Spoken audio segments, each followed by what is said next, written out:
Assalamu alaikum students, hope so you are fine. As we have started our chapter number 5, periodic table. In this chapter you have learned the definitions of elements, atoms, what is periodic table, what is atomic mass number, what is atomic number, what about the groups, what do you know about the period. You have studied all these terms, and also you have memorized the terms, how to memorize the periodic table, how many groups and how many periods are in the periodic table. Moving towards the today topic, that there are the metals and the non-metals. Today we are going to discuss what is metal. We are going to discuss the properties and the uses of metal as well. As you know that what is metal, metals are basically the group of elements that are typically hard, dense and have a high melting points. So they are often shiny and conduct electricity and heat as well. These are the metals, as metals include in a periodic table. So metals are those elements which are mostly solid and hard. They are having high melting points. They are shiny and they conduct electricity and heat as well. Moving further, some metals, they reflect light from the surface. These are the good conductor of heat and electricity. Some metals are ductile. What do you know about ductile? Ductile is basically a metal which can be drawn into the wires. The metal which can be drawn into the wires, it is called the ductiles. That can take the shape of wires, it is known as ductile. So some metals are ductile. For example, these can be pulled into the wires. Some metals are malleable. What does it mean? These can be bent hammered into the desired shape. These can be bent or hammered into the desired shapes or sheets. So these are known as malleable. Like you can see here, जिसमें हम sheets में या hammered into the sheets or bent into the sheets, these are known as malleables. For example, like you can see aluminium sheet, aluminium wire, these are the examples of malleable, that is the properties of metal. Here this paragraph relate to non-metals, so we will discuss in our next video what are non-metals and what are their properties. Moving further, properties and uses of metals. Here the first one property which is given, that is the state.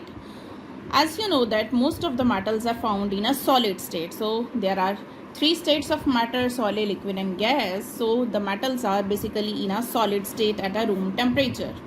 Here the example is given. Mercury is the metal which exists in the liquid state and is filled in the bulb of thermometers to measure the temperature. As we said that most of the metals are found in solid state. So some are present in liquid state as well. So mercury is the metal which exists in the liquid state as it is filled in the bulb of the thermometers to measure the temperature of human body.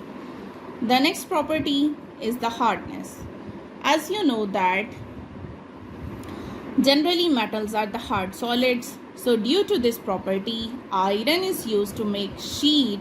It is also used to make railway tracks and the ship, etc. Here you can see the steel products, the railway tracks and the ships can be. There are metals which are used to make these products. Next property, here we have the property of metal, that is the luster. Here the next property is luster. Luster means shiny surface. So metals have brilliant and shiny surfaces as well. So due to this property, aluminium is used to make the reflector of lights, pictures, frames and mirrors. So metal are used as they have the shiny surface. So these are used to make different products. Examples also given. Silver and gold are used to make the jewelry. So aluminium are the reflector of light. These are made up of metal. Silver jewelry, gold jewelry, these are also the made up of metals. The next property and use of metals are conductance. What does it mean? Conductance means they are the good conductor of heat and electricity. Conductance means metals are allowed to pass heat and electricity. So due to the good conductor of heat, aluminium and copper are used to make cooking pots and pans. So which one? Metals are used to make cooking pots and pan, basically the aluminium and copper. Due to the good conductor of electricity, conductance means they are allowed to pass heat and electricity. So copper and aluminium are used to make the electrical wires. Malleable and ductile. Generally metals are malleable and ductile. Due to this property, metals are used to make sheets, springs and other desired shapes. So as we have discussed what is malleable and ductile, you better know that. The next property is melting and boiling points. Metals have high melting and boiling point. Due to this property, some of these metals are used to make kitchen utensils.